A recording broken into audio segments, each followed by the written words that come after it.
حدیث مبارکہ انس رضی اللہ عنہ سے مروی ہے کہ رسول اللہ صلی اللہ علیہ وآلہ وسلم نے فرمایا، اللہ تعالیٰ مومن کی نیکی کے بارے میں ظلم نہیں کرتا۔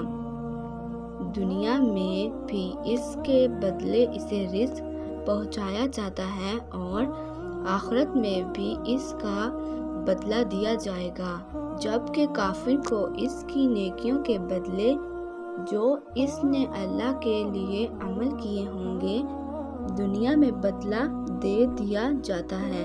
جب وہ اللہ سے ملاقات کرے گا تو اس کی ایسی کوئی نیکی نہیں ہوگی جس کے بدلے اسے اجر دیا جائے۔